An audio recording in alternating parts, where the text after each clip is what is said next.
Hello everyone, welcome back to another video. I hope आप सब लोग अच्छे होंगे। देखो, बहुत सारे क्वेश्चंस आ रहे हैं कि मैं पर्सनली सिल्वर में कैसे इन्वेस्ट करता हूं। तो देखो, मैं सिल्वर को एज ए टेक्टिकल कॉल मैंने लिया था 1-1.5 महीने पहले। तो अगर मैं आपको स्क्रीनशॉट दिखा सकता हूं तो दिखाता हूं। देखो, सिल्वर ईटीएफ का एक फंड है कोटेक का, उसमें मैंने इन्वेस्ट किया था।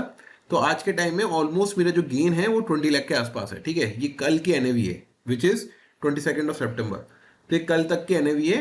अब मैं यहाँ क्या करने वाला हूँ इसके साथ, ठीक है, वो चीज़ हम डिस्कस करते हैं। लेकिन उसके पहले हमें ना सिल्वर के चार्ट में जाके बहुत ज़्यादा उसका पोस्टमार्टम करना पड़ेगा, उसको समझना पड़ेगा, उसको यूएस डॉलर इंडेक्स के साथ देखना पड़ेगा कि कहाँ आगे जाके क्या इम्पैक्ट हो सकता है सिल्वर में, और सिल्वर के टारगेट्स क्या हो सकते हैं। ठीक है, देखो ये मंथली चार्ट है सिल्वर का। ठीक है, अब मंथली चार्ट में क्या दिख रहा है हमने पहले भी डिस्कस किया, तो एक जल्दी से इसको रिकैप कर लेते हैं। ऑलमोस्ट $48-49 का, कभी कभी 50 के आसपास का, एक 49-80 में गया था ये, और ये फिर 2011 में गया था, और अभी ये उसी एरिया में जा रहा है। ठीक है, अभी क्यों जा रहा है वो समझने वाली बात है। पुरानी चीज़ आपको याद होगी कि फेड ने बोला था कि हम रेट कट करेंगे। तो उसके बाद से एक डेली चार्ट पे चलते हैं। डेली चार्ट में देखो आप, ये एक जब रेट कट की बात हुई थी यहाँ से, तो मार्केट में ये सिल्वर 39 से भागते भागते 43 तक जा चुका है। अब फेड ने एक चीज़ और बोली है इस बार रेट कट में, कि भाई हम हो सकता है कि नेक्स्ट जो 2 मंथ हैं, मतलब अक्टूबर एंड दिसंबर में जब रेट कट की बात होगी, तो हम रेट कट कर सकते हैं बेस्ड ऑन द यूएस का अनएम्प्लॉयमेंट डेटा। तो ये रेट कट हो क्यों रहा है उसको जनरली बात करते हैं कि यूएस का जो अनएम्प्लॉयमेंट डेटा है वो बहुत वीक है। मतलब वहाँ पर जॉब्स नहीं लग रही हैं, तो फेड सोच रहा है कि रेट कट करेंगे तो कंपनियों के पास पैसा आएगा, तो फिर कंपनियों से इन्वेस्ट करेंगी तो जॉब्स लगेंगी। ये सोचना है। तो अगर आप देखो, अब 2 मीटिंग्स है फेड के, एक अक्टूबर 29 को है, एक दिसंबर 10 को है। ये इस ईयर की बात कर रहा हूँ मैं। तो यहाँ पर जो प्रोबेबिलिटी ऑफ रेट कट है 25 बेसिस पॉइंट की, वो 93% बोल रहे हैं लोग। ठीक है, तो यहाँ पर 93% करंट प्रोबेबिलिटी दिख रही है आपको कि 25 बेसिस पॉइंट की होगी। ठीक है, उसके पहले वीक की प्रोबेबिलिटी थी 79, तो प्रोबेबिलिटी बढ़ रही है। तो मतलब लोगों का मानना है कि फेड एक रेट कट और करेगा अक्टूबर 29 में, और दिसंबर में भी 71% की प्रोबेबिलिटी है कि फेड एक और रेट कट करेगा 25 बेसिस पॉइंट का। ठीक है, तो ये प्रोबेबिलिटी है रेट कट होगा, मतलब प्रोबेबिलिटी। तो अगर ये रेट कट होता है तो क्या होगा, ये एक और चीज़ है। रेट कट होता है तो क्या होता है ना, आपके इंटरेस्ट रेट कम होते हैं तो पैसा मार्केट में आता है, तो गोल्ड सिल्वर ये भी भागते हैं, इक्विटी मार्केट भी भागता है, तो ये इक्विटी मार्केट के लिए अच्छा होता है। तो ये चीज़ हमें समझ में आ गई। तो फेड अगर रेट कट करेगा तो शायद इसी की प्रोबेबिलिटी को देखते हुए सिल्वर ऊपर की साइड जा रहा है। ठीक है, अब यहां से इसका जो रेजिस्टेंस है 48-49 का, मान लो यहां से, मान लो कितना दूर है, 10-11% और दूर है। थोड़ा और उसे थोड़ा सा कर लो, अगर ज़्यादा ही करेगा तो 11-12% मैक्स। ठीक है, 11-12% की रैली है, हो सकती है। तो अभी भी देर आर चांसेस कि सिल्वर ऊपर की छलांग मारता रहे। ठीक है, तो आपको ये चीज़ समझ में आ गई होगी। अब इसे एक बार आप वीकली चार्ट पे भी देखो। वीकली चार्ट पे क्या बता रहा है ये, कि भाई ये 1 week, 2 week, 3 week, 4 week, 5 week, और ये छठा वीक हो रहा है जो 2-3 दिन में ख़त्म हो जाएगा। अगर ये ग्रीन कैंडल रहती है तो 6 वीक तक सिल्वर इज पॉजिटिव। ऐसा पहले कब हुआ है, 1, 2, 3, 4 नहीं हुआ, 1, 2 नहीं हुआ, 1, 2, 3, 4, 5 5 हुए हैं, और ये नहीं हुआ फिर। ठीक है, तो हमें ये देखना है कि सिल्वर में ऐसा कब हुआ है कि 6 वीक से ज़्यादा पॉजिटिव रहा है। तो आपको यहाँ कुछ दिख रहा होगा, दिस इज 2020, कोविड का टाइम है, आप याद रखो कोविड का टाइम।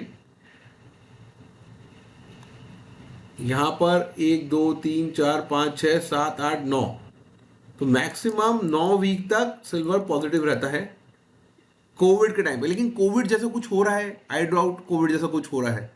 तो कहीं ना कहीं इतना लंबा पॉजिटिव होना मार्केट में, आई डोंट नो। उसके पहले एक बड़ा फॉल भी आया था, तो अभी it is very tough to say कि सिल्वर 9 वीक तक भागेगा। ठीक है, अब अगर आप यहाँ भी देखते हो पुराना और डेटा देखते हो पुराना, सिल्वर कब कब 9 वीक तक भागा है, 1, 2, 3, 4, 5, 6, 7, 8, 8 के बाद। तो अब यहाँ से ना हो सकता है, देर आर हाई चांसेस कि अब ना सिल्वर बहुत ज़्यादा बाइंग जोन में जा चुका है, ओवरबॉट हो चुका है। तो अब यहाँ पर ना हो सकता है कि 1-2 वीक और चले और ये अपना 10-11% दे दे, लेकिन ना यहाँ पर ना फिर रिस्क रिवॉर्ड आपके फेवर में बैठेगा नहीं। तो आपको यहाँ पर मैं पर्सनली, जो मेरा आपको मैंने पोर्टफोलियो दिखाया वहाँ पर मैं प्रॉफिट बुक करूँगा, ऑलमोस्ट 80 to 90% प्रॉफिट बुक कर भी लूँगा, मुझे कोई दिक्कत नहीं है। क्योंकि अब यहाँ पर एक आपके लिए रिवॉर्ड है नहीं, मतलब लोग सोचेंगे कि यार ये तो 50 का रेजिस्टेंस जोन है, एक बहुत बड़ा कप बन रहा है। देखो अगर आप इसको एक एनालिसिस करो कप पैटर्न का, तो आप देखोगे यहाँ पर ये आपको लग रहा होगा एक कप बना है, बहुत बड़ा कप बन रहा है, ठीक है। ये पुराना बुल रन है और ये एक हैंडल बना सकता है, ठीक है। अब मेरे लिए ये यहाँ से अगर गिर ऊपर निकल गया तो ये वेरी वीक होगा और ये बहुत जल्दी रिटेस्ट करने वापस नीचे आएगा, ठीक है। तो एक गुड सिनेरियो यही होता है कि ये यहाँ पर कहीं पहुंचे और फिर एक ये 10-20% का एक करेक्शन दे दे, और एंड अगेन 35 इसका एक अच्छा सपोर्ट है। चलो तो उसके बारे में बात करते हैं, ठीक है। अब हम चलते हैं वीक मंथली कैंडल पे। यहाँ तक की एनालिसिस समझ में आ रही होगी आपको क्या हो रहा है। तो अब देखो यहाँ पर अगर आप इसका लॉन्ग टर्म सपोर्ट देखोगे, यहाँ पर एक इसका काफ़ी अच्छा रेजिस्टेंस था पहले, फिर ये यहाँ पर फिर रेजिस्टेंस लिया और फिर ये नीचे आके फिर निकला है, ठीक है, ये एरिया में। तो इसका 34.5-35 डॉलर एक इंपॉर्टेंट रेजिस्टेंस है। तो अगर मैं यहाँ कहीं प्रॉफिट बुक करता हूँ 50 के आसपास या 49 के आसपास, तो यहाँ से कितना गिर सकता है ये नीचे? ऑलमोस्ट मैं मानूंगा 20-25% गिर जाए, ठीक है, 20-25%। और मैं बताऊंगा आपको ये क्यों गिरना भी चाहिए, इसके पीछे रीज़न है। यहाँ कहीं तक गिरे और फिर मैं यहाँ कहीं वापस रीएड करूँ उसे, ठीक है। काफ़ी स्ट्रेच होते रहा है चार्ट, हो सकता है कि एक आध वीक और ऊपर 2 वीक और टिक जाए, लेकिन एक करेक्शन इसमें अभी ड्यू है। अब वो कब आएगा वो मैं नहीं बता सकता। तो ऑलमोस्ट इस लेवल में बाय करना इज वेरी रिस्की, तो वो आप सोचो। अब बात करते हैं इसमें करेक्शन क्यों आएगा, ठीक है। अगर इसमें मैं एक चार्ट और ऐड कर देता हूँ, इसमें इसको थोड़ा सा चेंज करते हैं। यूएस डॉलर इंडेक्स, ठीक है, ये यूएस डॉलर इंडेक्स का चार्ट है। अब मोटा मोटा ये चार्ट बताता क्या है वो समझ जाओ आप। ये बताता है कि यूएस डॉलर की स्ट्रेंथ कितनी है as compare to different currencies like euro, INR, pound, rouble, many things, right. China की करेंसी, बहुत सारी करेंसी से बेस्ड ऑन इसकी स्ट्रेंथ कितनी है। क्या यूएस डॉलर स्ट्रेंथ में है? अगर ये स्ट्रेंथ में होता है तो जो जो ये चीज़ें होती है लाइक सिल्वर, गोल्ड, ये थोड़े वीक रहते हैं। अभी क्या हो रहा है अगर आप देखोगे, फरवरी से यूएस डॉलर वीक हो रहा है। देखो क्या हो रहा है ना, यूएस डॉलर पे लोगों का ट्रस्ट खत्म हो रहा है। मैंने आपको एक लास्ट वीडियो में बताया था कि सेंट्रल बैंक्स भी बाय कर रहे हैं गोल्ड को, ठीक है। क्यों बाय कर रहे हैं? वो यूएस डॉलर को डंप कर रहे हैं, क्योंकि देखो जो भी ये जो रूल्स ट्रंप ला रहा है, टैरिफ हो गया, अभी नया रूल है H1B का आ गया, बोलते हैं अब नेक्स्ट रूल आएगा हायर टैक्स का। वो हायर टैक्स एक अलग ही है, वो तो आईटी इंडस्ट्री को काफ़ी ज़्यादा ही खराब कर देगा। तो जो ये जो चीज़ें हो रही है ना, तो लोग ना डॉलर को डंप कर रहे हैं और गोल्ड और सिल्वर टाइप की चीज़ों में बाय कर रहे हैं। सऊदी ने अभी सिल्वर में बहुत बड़ी बाइंग की है। आप अगर गूगल पे रिसर्च सर्च करोगे तो सऊदी का एक बहुत बड़ा उन्होंने सिल्वर में बाई किया है। लोग अब पुराने टाइम में जा रहे हैं, वापस डॉलर को डंप करें। तो अब आप देखो फेब में क्या हुआ।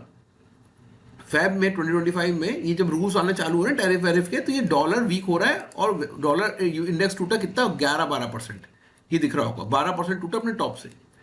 अब आप यहां देखोगे, जब ये हुआ, जब ये टैरिफ आया, ये रूल आए, ये फरवरी की कैंडल है, ठीक है। ये जो रेड कैंडल दिख रही है यहां पर, ये फरवरी की है। यहां से कितना भागा सिल्वर? 43%। तो डॉलर इंडेक्स 10-11% टूटा और सिल्वर कितना भागा? 43%। तो अभी क्या हो रहा है ना, अब देखो डॉलर का अगर आप ये देखोगे, अब ये ना अपने एक सपोर्ट जोन पे, देखो इसका पुराना रेजिस्टेंस था, उसको तोड़ के ऊपर गया, फिर इसको तोड़ के नीचे गया, लेकिन अब यहाँ टाइम लिया, फिर तोड़ा, फिर ये एक सपोर्ट बन चुका है। तो जिस तरीके से टूटा है ना, तो मुझे क्या एक्सपेक्ट है कि हो सकता है ये ना थोड़ा एक डेड कैट बाउंस तो आए, कम से कम एक डेड कैट बाउंस आए और ये 102 तक चला भी जाए। तो जब ये डेड कैट बाउंस आएगा, तब तक मान लो सिल्वर 48-49 पे है, तो सिल्वर को टूटना पड़ेगा। अब मान लो ठीक है, तो अगर ये डेड कैट बाउंस आए भी यहाँ पर, तो सिल्वर टूटेगा। अब सिल्वर कितना टूट सकता है वो अपन गैस करते हैं। देखो इसमें क्या हुआ, यहाँ पर जब ये बाउंस आया ऑलमोस्ट, यहाँ पर अक्टूबर 2024 में ये आया बाउंस ऑलमोस्ट 10% का यूएस डॉलर इंडेक्स में, तो जो अक्टूबर 2024 का ये है, यहाँ पर जो सिल्वर में गिरावट आई वो कितनी आई वो देखना पड़ेगा अपने को। वो आई 17% की, 18% की, ठीक है। जब ऐसे एक जब ये पे बाउंस आया, डेड कैट बाउंस 9% का, तो ये गिरा 18%, ठीक है। तो सिमिलरली अगर मैं यहाँ से डेड कैट बाउंस की बात कर रहा हूँ, तो ये जो डेड कैट बाउंस मान लो यहाँ से आया यहाँ तक का 8-9% का भी आ जाए, चलो यहाँ तक भी आ जाए, तो सिल्वर यहाँ से गिरेगा। लेकिन लेकिन अगर अगर इसमें यहां पर अगर वापस से रिवर्सल आया और इसको तोड़ के नीचे गया, तो भाई सिल्वर ना जब ये गिर के उठेगा तो ये 50 भी टूटेगा, और मुझे लग रहा है ये 70 तक टारगेट इसका सेट हो रहे हैं। तो आपके ब्रेन में क्या होना चाहिए, आपके ब्रेन में ये होना चाहिए कि भाई अगर मैं अभी बाय नहीं करता हूं, मैं अभी थोड़ा कैश रखता हूं, ठीक है। अगर मेरे पास अभी है तो ऑलरेडी मैं यहाँ कहीं प्रॉफिट बुक करूंगा, मैं पर्सनली तो प्रॉफिट बुक करूंगा, and let it fall. Dollar index को थोड़ा राइज होने दो, इन दोनों चीजों पे नजर रखो, दोनों को सिंक में रखो। जब ये राइज होगा डॉलर इंडेक्स, सिल्वर गिरेगा, और जब ये टॉप बना रहा होगा हम यहाँ पर सिल्वर में बाई कर सकते हैं। तो मैं जरूरी नहीं बोल रहा हूँ सिल्वर 35 तक आए, हो सकता है 38 37 यहाँ तक आके फिर निकल जाए। ये चीज आपको आई होप आपको समझ में आ रहा होगा, सिंक्रोनाइजेशन दोनों का कैसे डॉलर इंडेक्स इंपैक्ट करता है सिल्वर के रिटर्न्स को, ठीक है। तो क्योंकि एक बुल रन काफी आ चुका है 6 वीक का, एक अच्छे प्रॉफिट में हम बैठे हैं, तो कहीं ना कहीं प्रॉफिट बुक करना चाहिए, और उसके बाद थोड़ा सा कैश में रह के you need to read once the dollar index bounce back, ठीक है। तो अगेन अगर सिल्वर यहाँ कहीं टॉप मारता है तो यहाँ से 15-20% गिरना मतलब कितना होता है, 15-20% देखते हैं कितना होता है। देखो 15-20% मान लो 38-39 के आसपास। तो देखो आपको कब ऐड करना चालू करना, जरूरी नहीं 35 पे ऐड करो, आप यहाँ पर 39-38 धीरे धीरे अगर इस जोन में आता जाएगा यहाँ ऐड करते जाओ। ये एरिया है मेन, ठीक है। तो मैं यहाँ लिख देता हूँ, थोड़ा ये काफी ज्यादा ड्राइंग बना दी है मैंने आपको समझाते समझाते, तो मैं यहाँ लिख देता हूँ।